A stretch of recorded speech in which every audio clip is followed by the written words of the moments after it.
You are Locked On Fantasy Basketball, your daily fantasy basketball podcast, part of the Locked On Podcast Network, your team every day.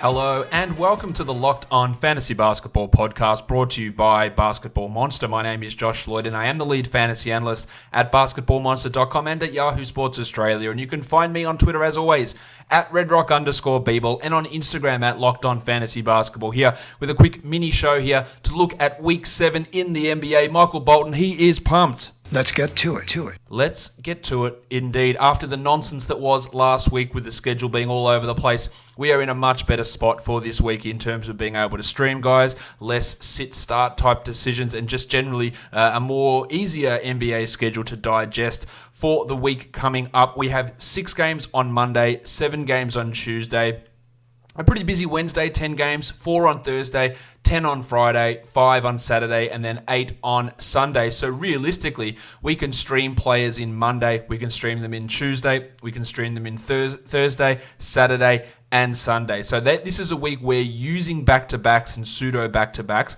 if you've got an acquisition limit, is really important because you've got 5 streaming days. You might even be able to add someone on that Wednesday or that Friday with 10 games. Most likely not, but you possibly could. So there is going to be decisions to make in a weekly lineup of how you can maximize the games played for your team with those acquisition limits. So it's important to be able to take advantage of that and use those adds smartly at this point. When we look at the games for teams this week, we have only got 2 teams that play 2 games, the San Antonio Spurs and the Boston Celtics. We'll talk about how that looks for them in terms of you sitting or starting those guys a bit later on. The bulk of teams play 3 games. But there's a lot of teams playing 4 games. The Charlotte Hornets, the Miami Heat, the Chicago Bulls, the Phoenix Suns, the Kings, the Mavericks, the Sixers, the Pacers, the Nuggets, the Lakers, the Blazers, and the Wizards all have 4 games for this week. Quality games is always something that's interesting to look at, especially, or not especially, only in a daily changes league. The Philadelphia 76ers play 4 games, and all 4 of those games are on the low volume days. So guys like Furkan Korkmaz, like Jimmy Ennis, like maybe the painter Matisse Thybulle, although he's not in the rotation necessarily every night. Getting those guys who might be on the fringes, might be on the periphery, Prison Mike Scott, you can add those guys and you will actually get to use them 4 games this week. So when you compare them to someone that plays for the Heat or the Hornets, they also have 4 games this week, but you can only use them twice most likely because only 2 of their games come on those low volume days. So out of the teams that do play the 4 games, the Sixers have 4 quality games, the Suns have got 3, the Mavericks have 3, the Nuggets have 3, and the Wizards have 3. Everyone else just has 2. On the 3-game side of things, you've got the Rockets, who all 3 of their games are usable for the week, and the Pelicans and the Knicks and the Raptors. So all 3 of those 4 teams' games are coming on those low volume days. And that's really important when we're looking at streaming options and being able to take advantage of that. Now, when we look at how we can do this in terms of where the back-to-backs lie this week, unfortunately, Monday, Tuesday, which are both low volume days, there is no back-to-back for any team on those days. So we can't make an ad on Monday and get the double whammy hit there. Wednesday, if we're assuming that's a no stream day, then we're looking to see if there's any pseudo back-to-backs on the Tuesday, Thursday. So adding someone for Tuesday, you can sit them on the roster through on the bench on Wednesday, and they come in on the Thursday as well. And this is where some of that will work. The Denver Nuggets have that pseudo back-to-back. The Washington Wizards have that pseudo back-to-back as well, as do the Houston Rockets, the New Orleans Pelicans, and the Toronto Raptors are the other team who have that pseudo back-to-back. So adding any one of those players from those teams, you can get 2 games for the value of 1 addition. So maybe Gaz Harris. Nice, Gary! who had a really strong game in the Saturday's action. He could be an ad just for that double back-to-back. I'm not convinced he's going to keep this form up all season. When you're looking at the Wizards, assuming Flaming Mo Wagner's ankle is right, he's a strong ad. He's a strong ad anyway, but you could look at Troy Brown, maybe Ish Smith, Isaiah Thomas. If he was dropped, there's value in him across that pseudo back-to-back. For the Rockets, yeah, well, that's a tough one depending on what happens with the injury to Danny House and his illness, Benny McLemore could be an option there as well, although their depth is obviously pretty scant. For the Pelicans, you're looking at guys like Josh the Hitman Hart, Jackson Hayes, Jali Okafor, Kenrick Williams. It depends on his injury status as well. It really pushes you into adding Lonzo Ball. He should be added anyway. Derek Favors, he should be added anyway. But that's going to give some value to those guys there. Friday, we're looking at that as a non-stream day as well because of the 10 games. But there's a bunch of Thursday, Saturday pseudo back-to-backs. The Phoenix Suns have that one. Cam Johnson, Ali Okobo, maybe. Frank the Tank Kaminsky could be an ad, although that's pretty rough to try and look at Frank as a solid option. Tyler Johnson, maybe. The Philadelphia 76ers have the Thursday, Saturday. The guys I mentioned before are worth talking about there. You go down to the Rockets again.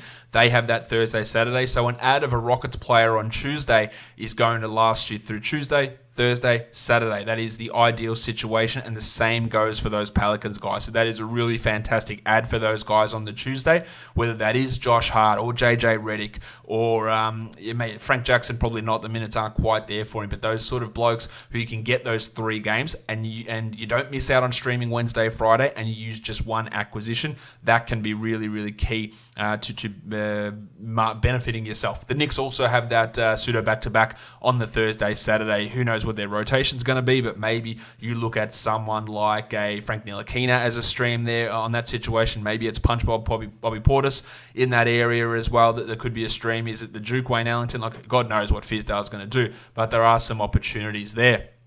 And then we end the week with a back-to-back streaming situation on the Saturday, Sunday. The Sixers and the Mavericks both have that back-to-back situation. Maxi Kleber, Dwight Powell, Timmy Hardaway. Looks pretty good for the Mavericks for that back-end back-to-back. The Sixers I've already talked about. So there is a back-to-back option at the end of the week. So structuring out your week and your ads is really important this week to really maximize it. We couldn't really do it last week, but we absolutely can do it this week.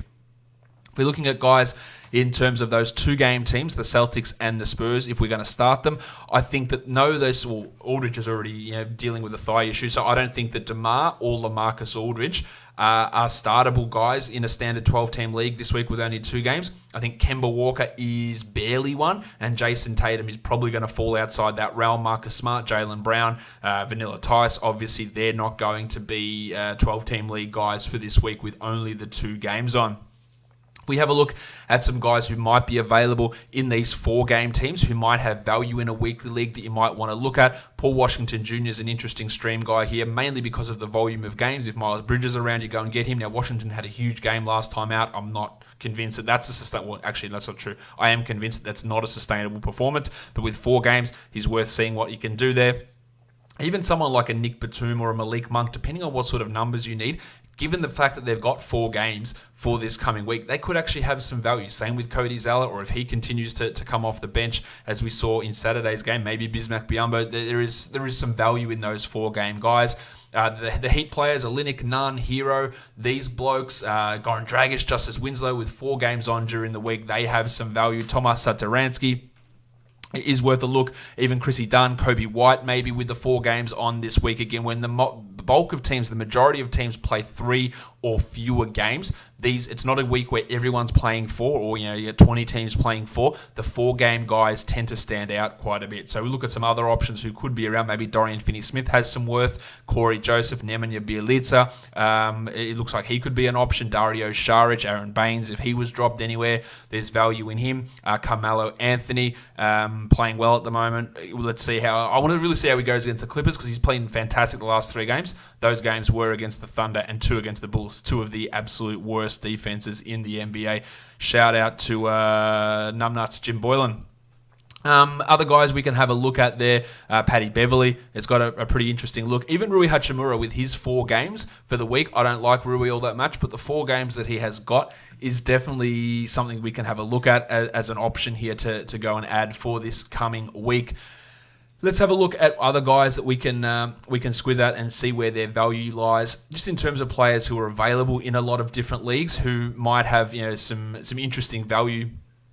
Coming up here, Chris Dunn's really an interesting one. 2 quality games, 4 games in total. Starting, we don't know what's happening with Chandler Hutchison exactly at this point, but in terms of getting steals, Dunn can provide that. Is he going to do much else? I'd say probably not. The Suns guys are interesting, like Šarić, who's he's available in 49% of Yahoo leagues. He's another option that we can have a look at there. Danny Green, Tim Hardaway, Corey Joseph, mentioned those guys already. Hardaway's an interesting one who's going to fluctuate quite a bit depending on his scoring and his 3-point shooting, but not a guy that we can completely write off, and especially with just 4 games this week. He is with 4 games this week, he is an option for us to look at. That'll do it for my Week 7 preview in the NBA. Don't forget, subscribe to this podcast, Apple Podcast, Google Podcast, Stitcher, Spotify, and of course on YouTube. Follow me at redrock_Beeble, Instagram Locked On Fantasy Basketball. Guys, we are done here. Thank you so much for listening, everyone. See ya.